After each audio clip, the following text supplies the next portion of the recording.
पुरअमन एहतजाज जो जमात 26 साल से इस मुल्क में हमारा एक ट्रैक रिकॉर्ड है कि हमने कभी किसी किस्म का वायलेंस नहीं किया, कभी इंतशार की पॉलिटिक्स नहीं की। हमारे ऊपर कई दफ़ा बड़ा प्रेशर था जब हम कराची में शुरू की, पार्टी बनाई कि जी कराची में उन दिनों में MQM का दौर था और वहाँ दहशत गर्दी बहुत थी। हमें लोगों ने कहा कि जी अगर आप अपने एक मिलिटेंट विंग पार्टी में नहीं बनाएंगे तो आपकी पार्टी कराची में नहीं बन सकती। और सारे पार्टीज़ के मिलिटेंट विंग्स थे जो वहाँ उस वक्त कराची में थी।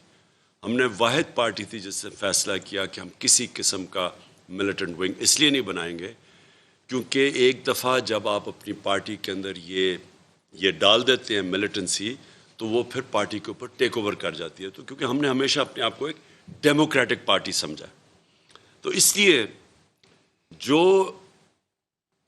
एक पुरअमन एहतजाज, और मैं रिपीट करता हूँ कि ये एहतजाज किस चीज़ का था, मैं अपनी कौम को बार बार ये रिमाइंड करवाता रहूँगा कि बाहर की साजिश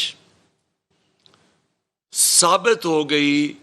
सारे हमारे फोरम्स में, कैबिनेट के अंदर, नेशनल सिक्योरिटी काउंसिल के अंदर, प्रेसिडेंट ने बाकायदा वो मुरासला सुप्रीम कोर्ट के चीफ जस्टिस को भेजा इंक्वायरी के लिए।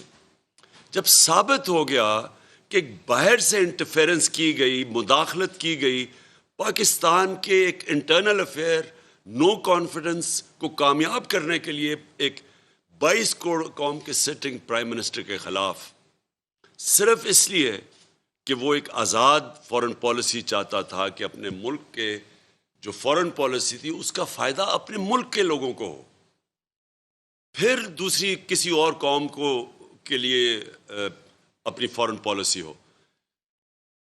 इस वजह से ये सारी बैरूनी साजिश हुई।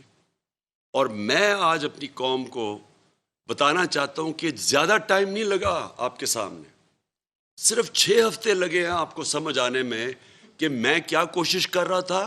और ये जो गुलाम जो उन्होंने हमारे ऊपर एक इम्पोर्टेड हुकूमत, एक गुलामों को मुसल्लत किया है, ये अब आपके सामने है। 6 हफ्ते नहीं गुजरे कि 30 रुपए इन्होंने कीमतें बढ़ाई हैं तेल की, डीजल और पेट्रोल की, जबकि हिंदुस्तान क्योंकि आज़ाद फॉरेन पॉलिसी है, इसके बावजूद कि वो अमेरिका का स्ट्रेटेजिक एलाय है, उन्होंने अपनी कीमतें कम कर दी हैं। 25 रुपए लीटर, मुझे एग्जैक्ट पता नहीं, उन्होंने कम